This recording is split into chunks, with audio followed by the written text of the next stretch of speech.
Alright, gang, and for our last story for this edition of the Rolling Stone, we have this little tidbit for you. Do you like emojis? Do you like being able to actually communicate in pictures? I mean, it was kind of fun at first, I'll even admit it, and then it's gotten to the point of where people can converse almost entirely in emojis, which is actually a step backwards because as far as I know, no civilization has actually communicated entirely in pictures. And don't even start trying to bring up Egyptian hieroglyphs because they are not pictures. Okay, so if you see a bird, it's not necessarily talking about a bird. Okay, now that we've gotten that out of the way. In fact, it reminds me of an interview that the late great Stan Lee did. I forget exactly when, but he believed that pretty soon people would only be able to communicate in pictures because of shrinking vocabularies, dying. The word just went right out of my head.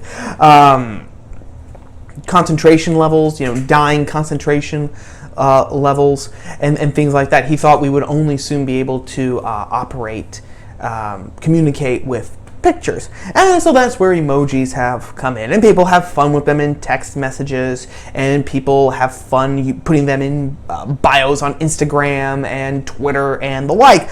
But now emojis have gotten on board the 21st century 2021 program, and now emojis are also places and means of promoting left-wing ideology. From the UK Daily Telegraph, born out of transgender activism, the new pregnant man emoji.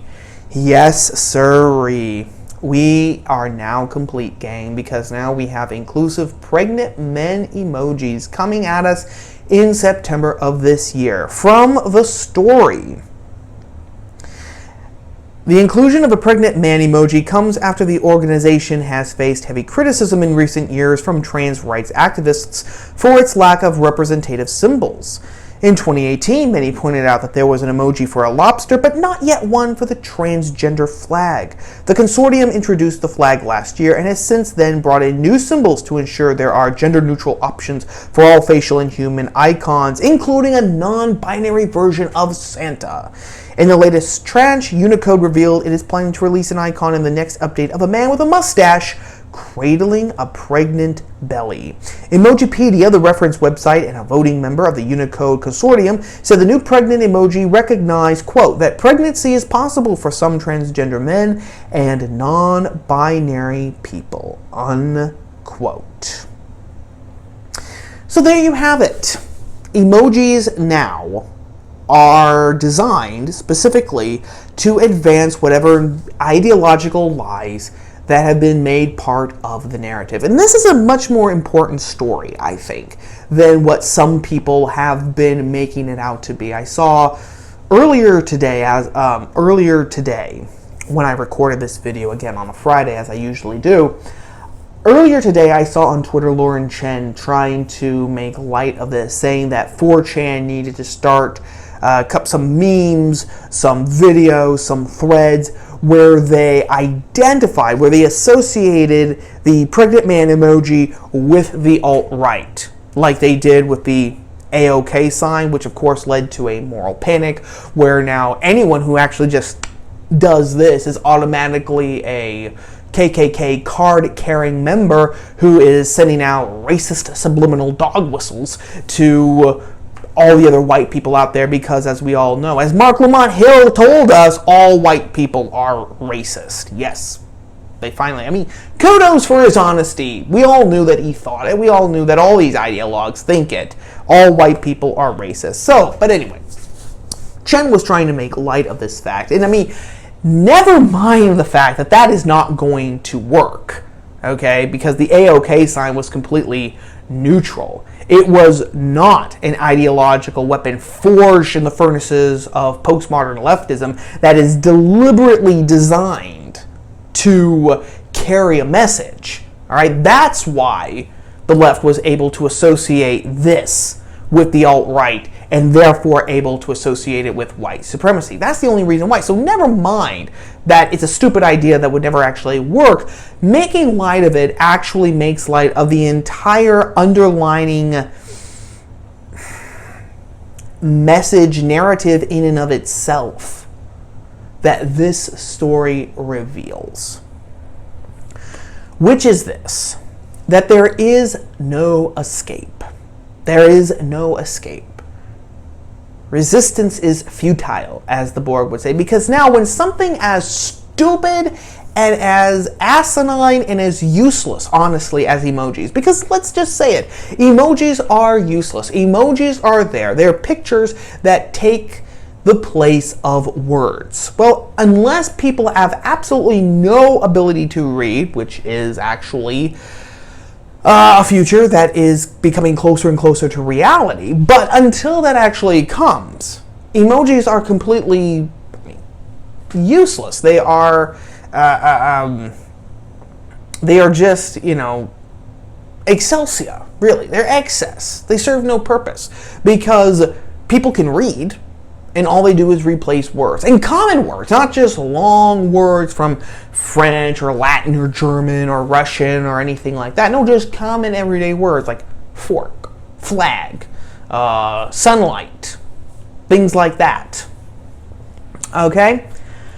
When even something as useless and as superfluous, that's the word I was looking for, something as useless and superfluous as an emoji is commandeered in order to advance an ideological secondary reality that has absolutely no basis in the truth, because men can't get pregnant, FYI, that shows you that resistance is futile. That's the message that they're sending you. Resistance is futile. The message, this is simply another flexing of political muscle. It's a flexing of political muscle first because the trans activists here, because again, the actual number of people who are trans throughout the entire world is, I would bet, does not exceed 5% of the global population. I would be willing to bet anything on it. And yeah, I know.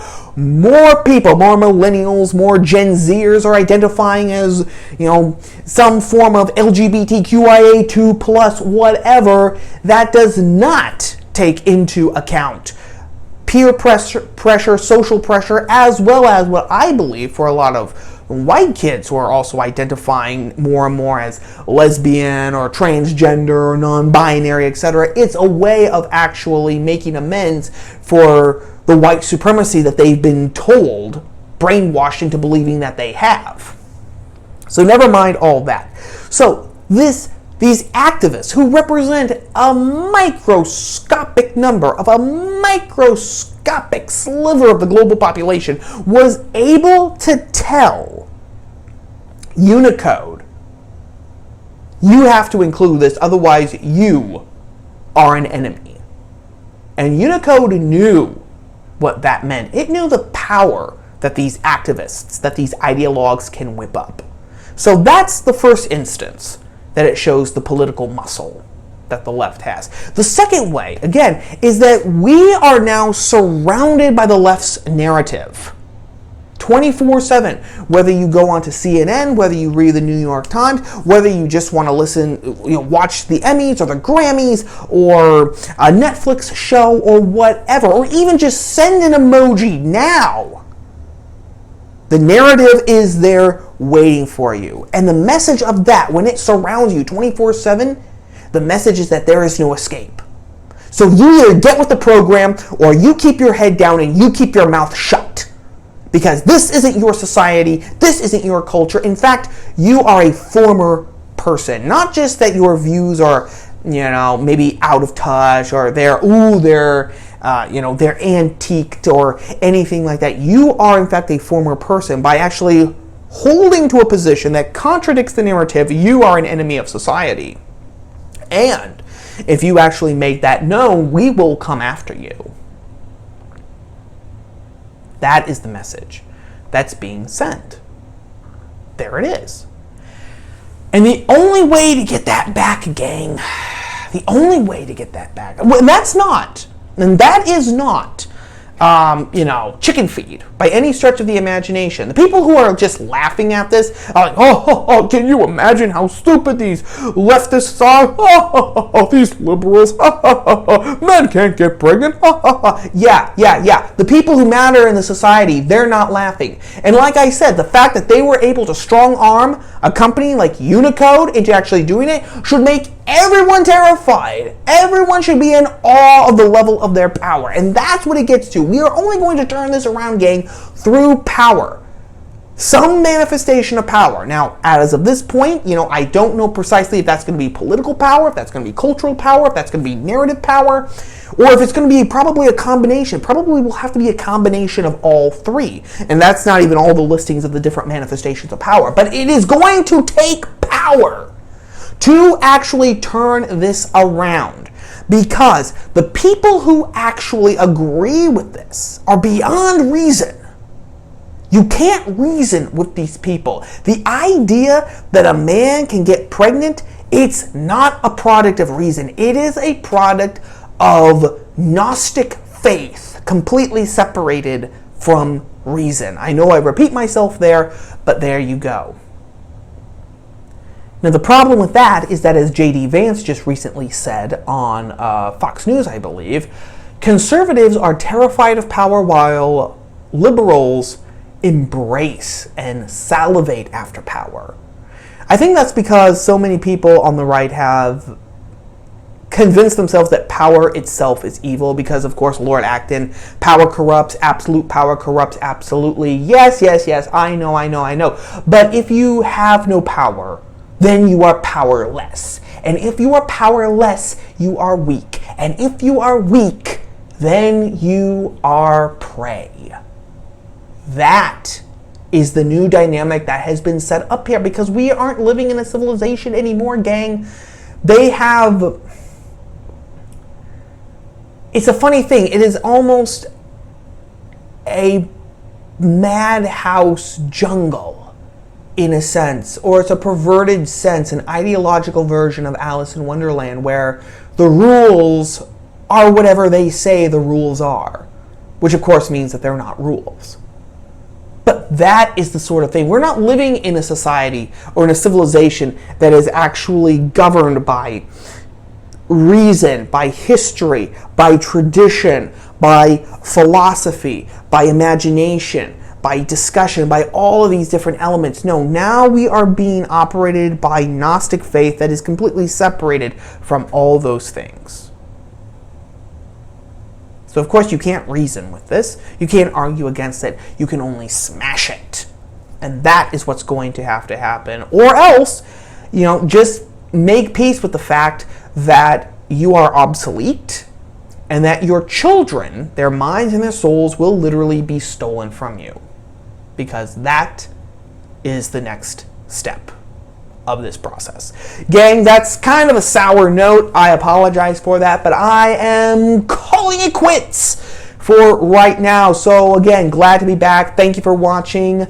Hope you had a great weekend. Hope you had a great week. Hope that your weekend is wonderful, that you're not melting too badly in this summer heat. It's good to be back. It's good to be back, gang. And I will chat at you all very, very soon. So until then, stay safe and stay free by daring to read, think, speak, and write. And don't give up the ship. Ciao, gang.